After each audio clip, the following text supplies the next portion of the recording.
All right, what's going on, everybody? It's fight week. The big fight is 2 days away.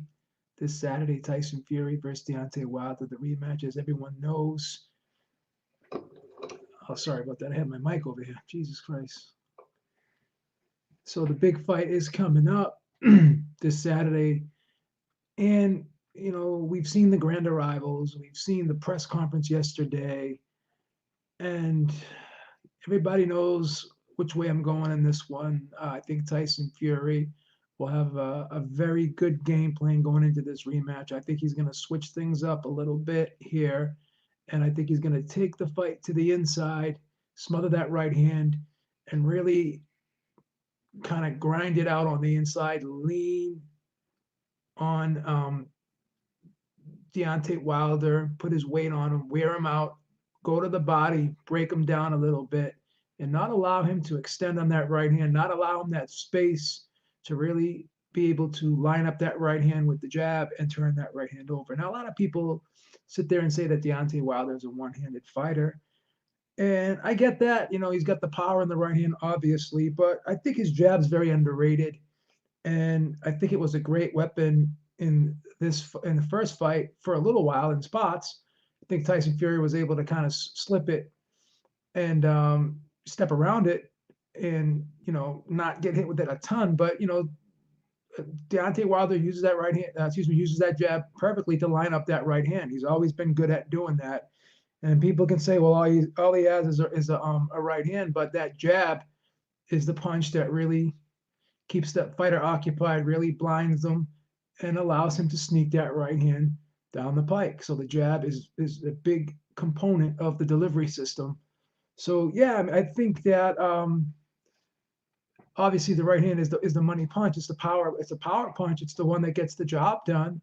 But he has been working on this left hook a lot. And in the training footage that we've seen, he's throwing an awful lot of left hooks. We see them really working on that left hook, and you could see in one of the videos JD's was saying, "That's it, good punch, good left hook. That's how you turn it over." So you can tell that they're making a concerted effort to improve on that punch, and I'm assuming that's going to be a key factor, or they're going to try to make that a key factor in the rematch. But here's the thing: Tyson Fury has shown us a lot more versatility in his skill set. He's won in a lot of different ways. He's outboxed guys, he's stopped guys, he's fought on the outside, he's grinded it out and went to war with guys on the inside. Whereas Deontay Wilder does fight one way. He hasn't really changed that much throughout the course of his career. He's fought one way, and credit to him, that one way has always worked. Now, not like again, I'm not going to oversimplify how he gets it done because again, the jab is a key component of that, and he's really improved on that jab. He always had a decent jab, but now I think he has a very good jab now because of the way he moves it around, the way he will change up the rhythm and the speed of it. I think that he's made that jab more of a change up type punch now instead of just like a repetitive type punch, like a rangefinder that he was doing. It was more or less a repetitive pawing type rangefinder. He threw it at one speed all the time, and it was more of a rangefinder, like I said early in the career. Now he's still doing that on occasion, but he's snapping it out, jabbing to the body now. Um, he'll jab to the shoulder, kind of push the guy off balance. And even with the left hook, he uses that left hook as a punch to kind of push guys towards the center so he can line them up with the right hand. So again, that punch, the left hand, is really a good setup punch for Deontay Wilder, and I think it's very underrated when talking about his skill set, because as Teddy Atlas had said, he goes, he believes that Deontay Wilder has improved on the delivery system, which is how he sets up that right hand, and I agree with him 110%. But one thing Deontay Wilder has not improved on is fighting on the inside. Not really a big body puncher. We've seen Tyson Fury in fights be a good body puncher. And defensively, he really hasn't improved at all either.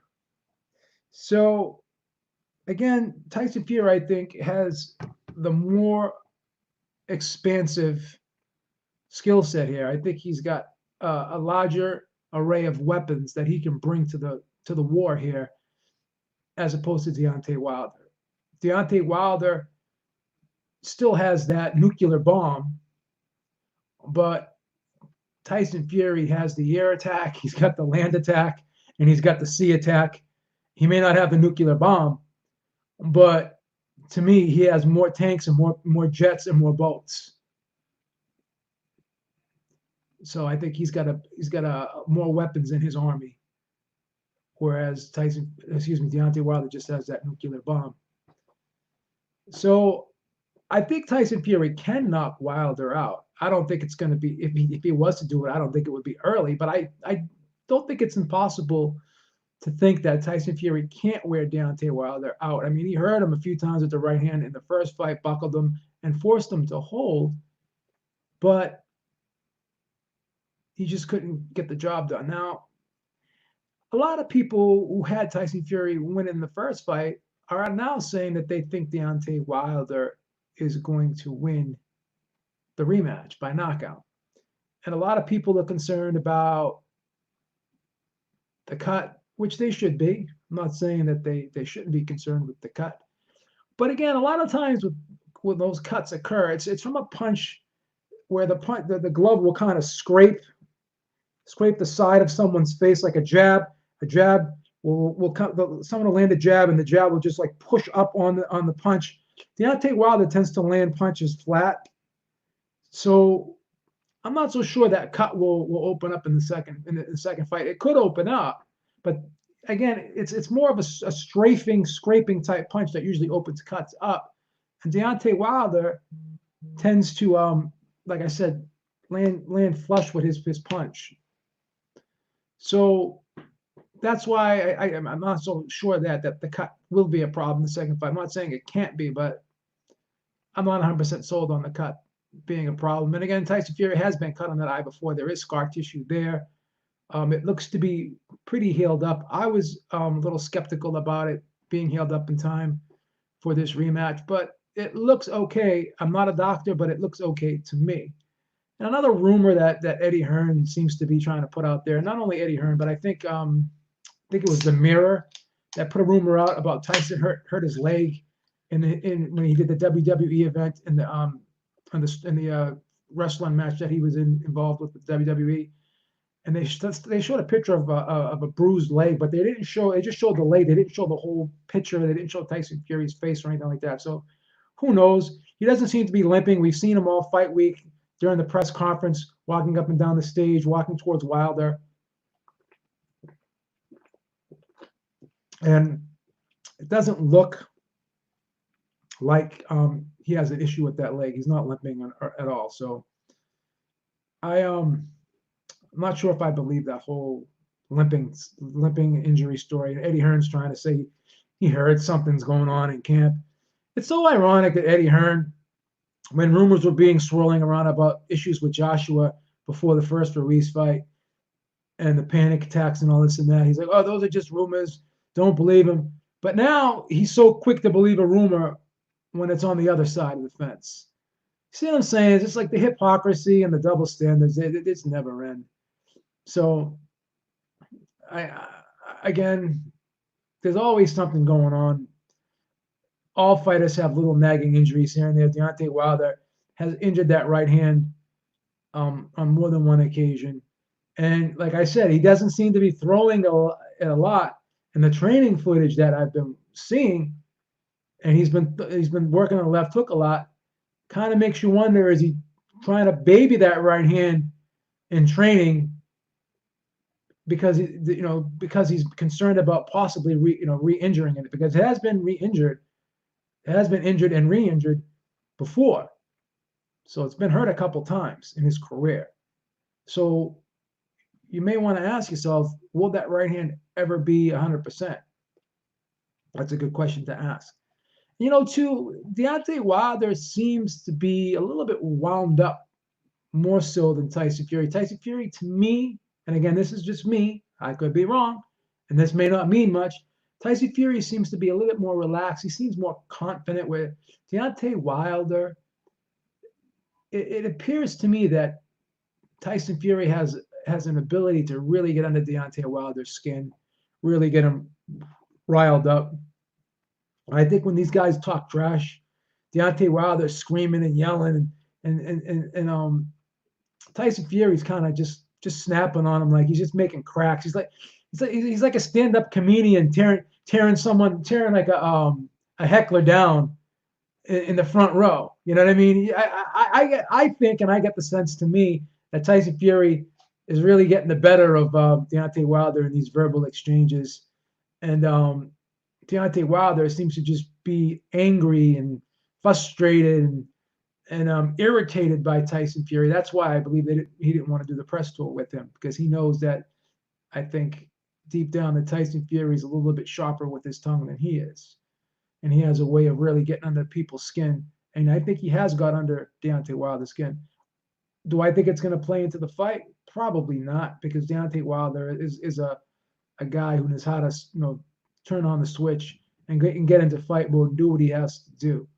Now, Deontay Wilder seemed to be tired a little bit in the first fight in certain spots as the fight wore on, but he was able to still fight through the fatigue. But for the first time, I think that I've ever seen, I saw Deontay Wilder in spots in that fight with his mouth open.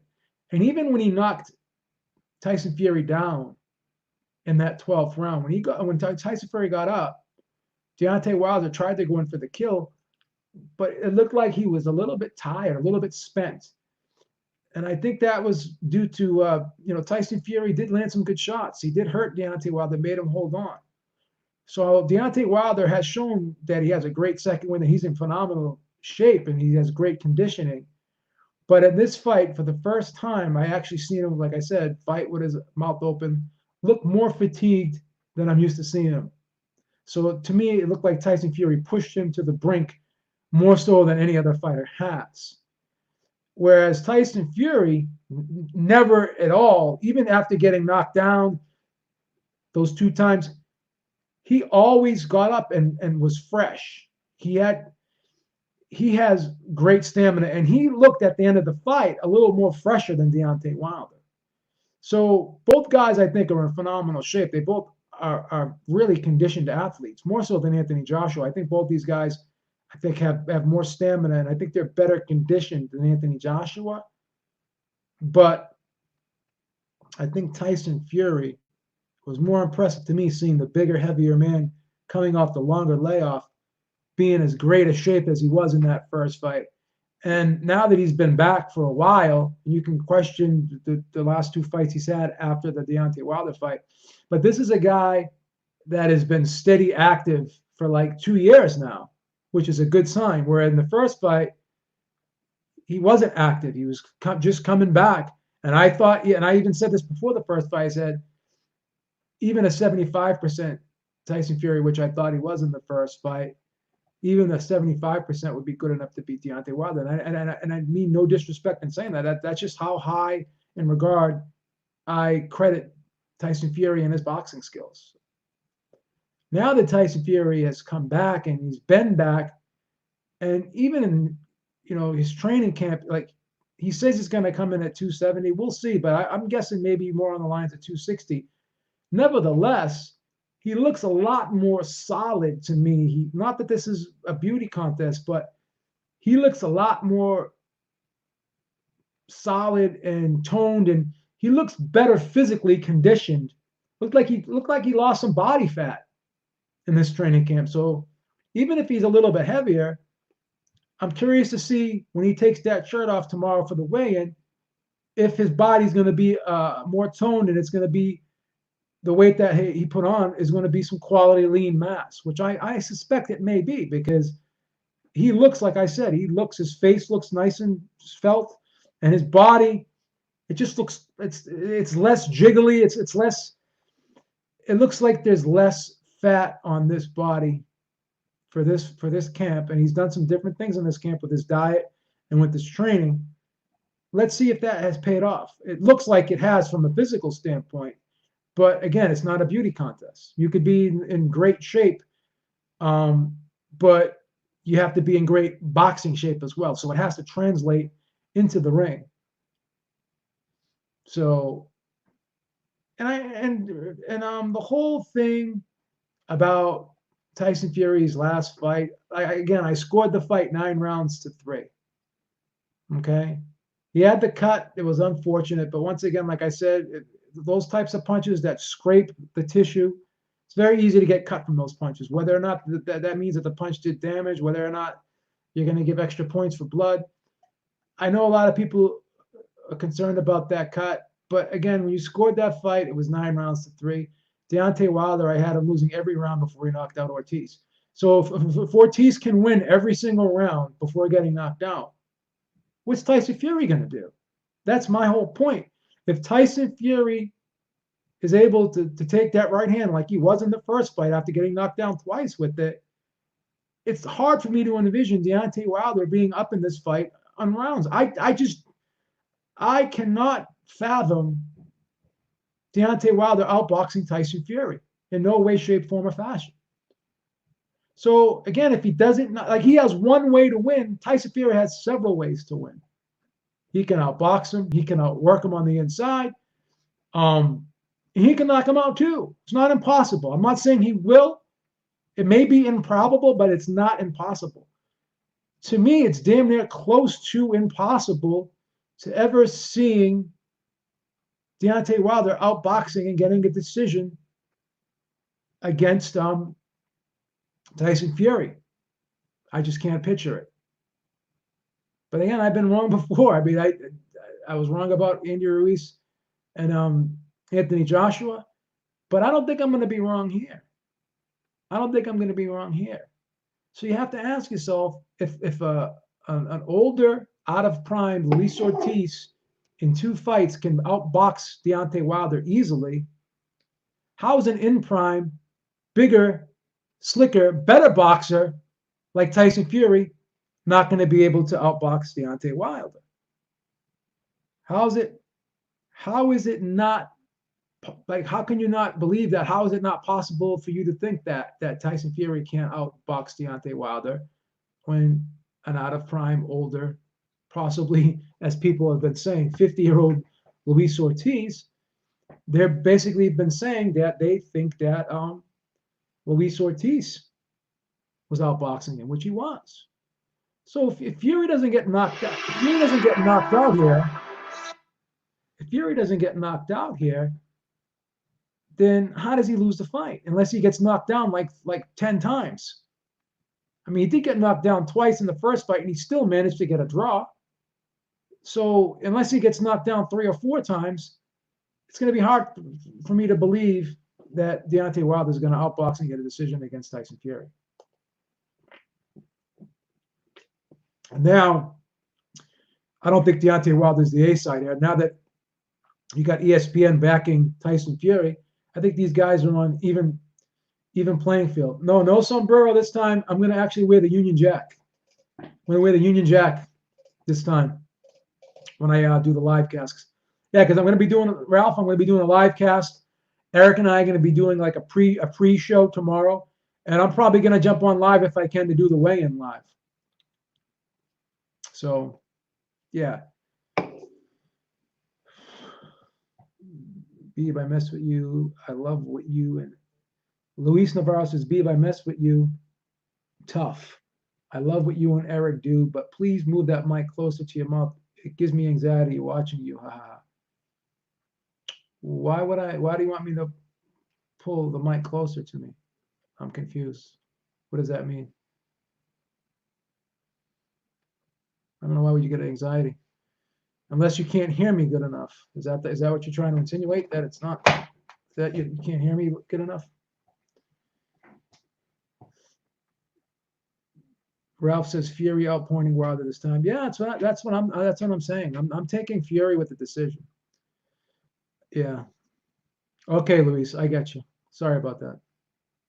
I got you. I have a bad habit of doing that. I agree. Sometimes I don't put the mic close enough to my mouth, and sometimes when I'm not animated and I'm not hyped up, my voice can be kind of monotone sometimes. I just ate a big meal now, so I got a lot of serotonin flowing in my brain right now. So that's why I'm so chill right now. After I eat a big meal and stuff, I kind of mellow. But yeah, I'm still gonna go with Fury here, and I'm looking forward to the weigh-in tomorrow. I'm curious to see if Deontay Wilder is gonna be heavier, like he says, because he doesn't really look heavier to me at all. He says he's gonna come in at 230. I don't think that's smart on his part. I kind of suspect that Wilder may come in at about 222, 223-ish, and I'm guessing Fury will be 260. So that's what I'm guessing here. But I actually do gotta get out of here right now. I gotta be someplace in about 15 minutes. I just remembered, but I will be jumping on tomorrow, and yeah, I'm gonna be with Eric and I are gonna be covering this fight all the way up to the from now to the whole weekend up until Sunday. So yeah, it's gonna be a great weekend. It's gonna be a great event. I'm looking forward to it, and yeah, let's just enjoy this fight, guys. This is a win for boxing. All right. Talk to you guys all soon. Peace out. Have a great one. Be good.